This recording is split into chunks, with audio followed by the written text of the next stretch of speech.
Eu sou professora, sempre fui professora desde criança. Professora das bonecas, professora dos cachorrinhos, professora dos gatos. Cresci e sempre quis ser professora e essa foi a carreira que eu segui.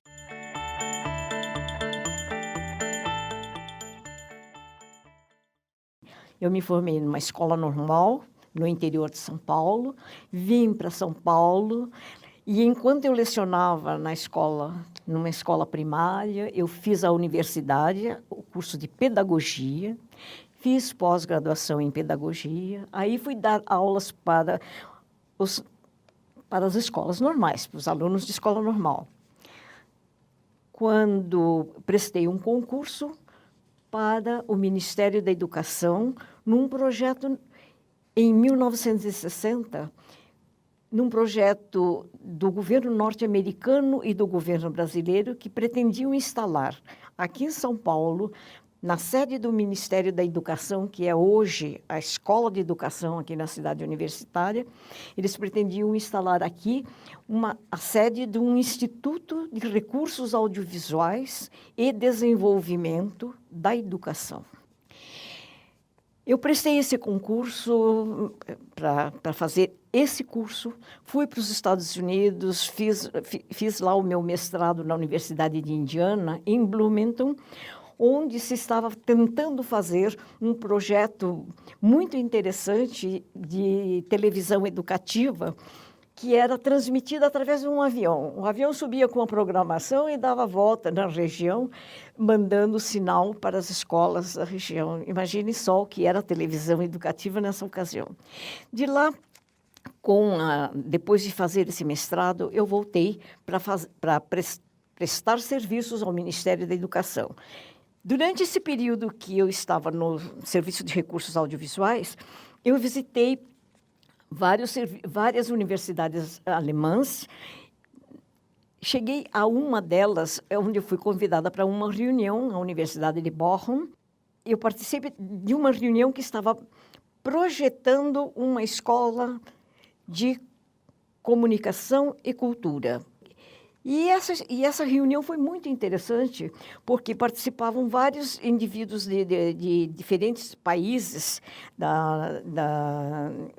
europeus, e havia uma ideia brilhante que era a de criar recursos humanos capazes de interpretar para os diferentes públicos o conhecimento científico, o conhecimento literário, o conhecimento artístico, o conhecimento filosófico, ou seja, criar um novo profissional que fosse um comunicador capaz de promover o desenvolvimento dos países e das populações nos seus vários estamentos ou níveis.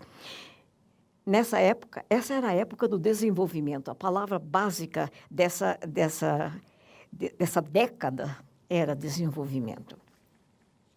Então, quando vim para o Brasil, eu trouxe a ideia, e conversei com várias pessoas, entre as quais conversei com um professor da Universidade de São Paulo, que se chamava Júlio Garcia Morejon, a quem a ECA deve a sua fundação pelo esforço enorme que ele fez para convencer os colegas e convencer o conselho universitário e os amigos que ele ganhou para essa causa, de modo que em 1966, o conselho universitário acolheu a ideia e já abriu os concursos para provimento das disciplinas iniciais dessa escola, que seria a Escola de Comunicações Culturais, que se abriu, então, em 67.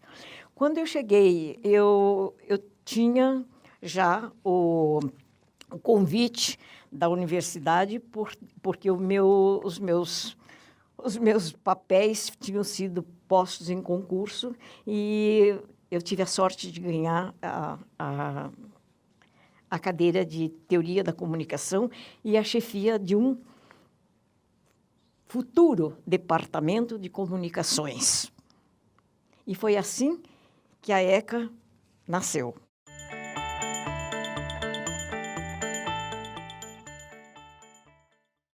Nós tínhamos, no curso básico, teoria da comunicação, história, filosofia,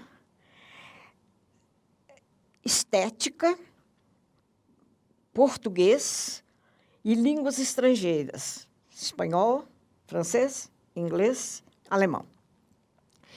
Os alunos deveriam, então, fazer esses 2 anos e depois, então, eles iriam se profissionalizar, seja em relações públicas, jornalismo, biblioteconomia e documentação, cinema, rádio e TV. Esses eram os departamentos ditos profissionalizantes e o departamento e as outras matérias eram as matérias básicas. Muita gente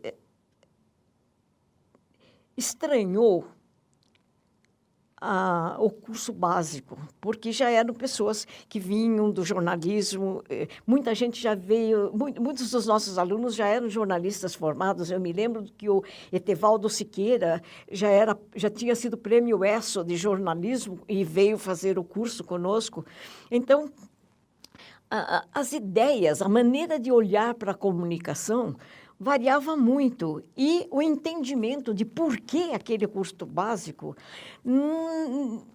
foi difícil de transferir para a maior parte das pessoas, principalmente para aqueles professores que já eram das áreas profissionais e que não entendiam muito bem por que era preciso esse curso inicial para os recém-advindos à área de comunicação.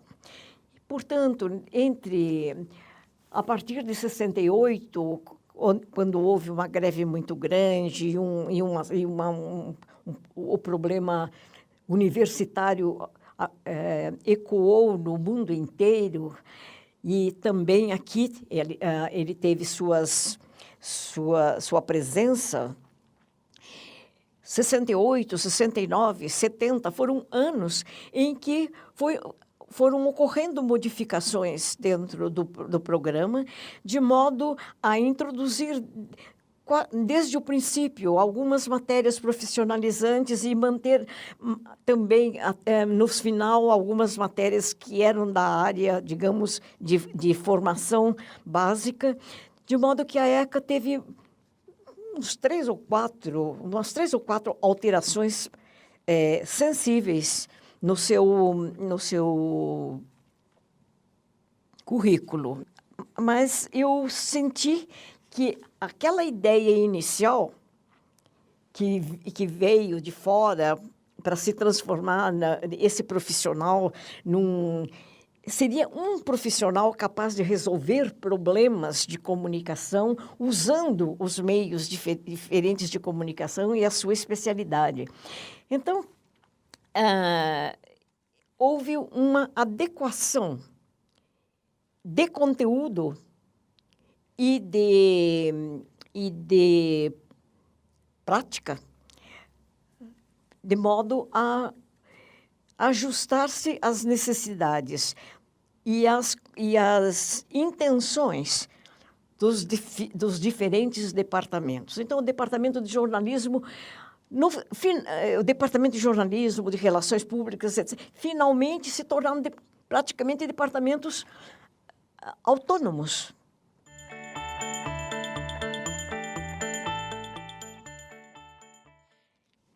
Nessa altura, foi muito interessante porque a universidade cobrou dos professores qualificação. O que era a qualificação? Doutorado.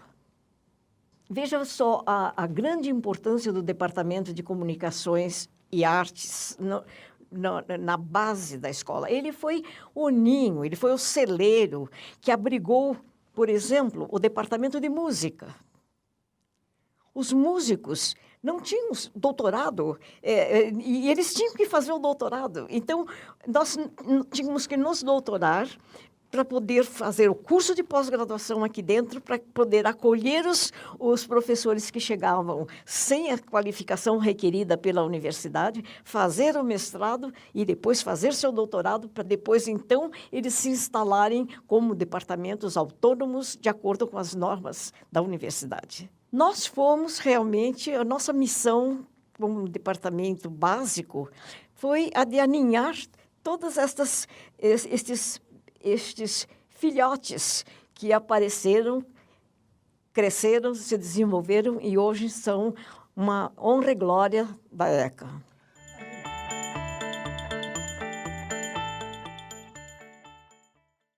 Eu me senti muito feliz aqui. Fui a todos os congressos que eu quis, a todos os lugares onde eu fui convidada para dar cursos. Eu dei cursos no Maranhão, eu dei cursos em Goiás, eu dei cursos na Bahia, eu dei cursos no Paraná, no Rio Grande do Sul, o país inteiro. Aqui em São Paulo, trabalhei em várias coisas, e o professor Ferri gostava muito dessa ligação com a comunidade.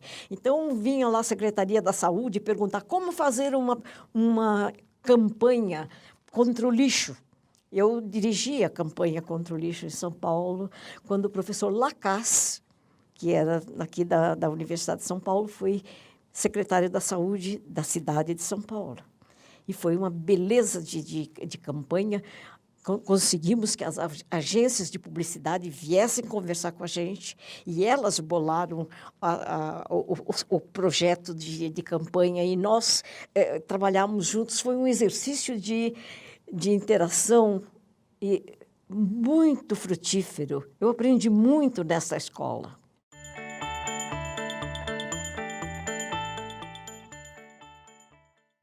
Que bons dias estejam chegando e que ela realmente seja aquilo que a gente um dia pensou que ela poderia chegar a ser, e muito melhor que isso.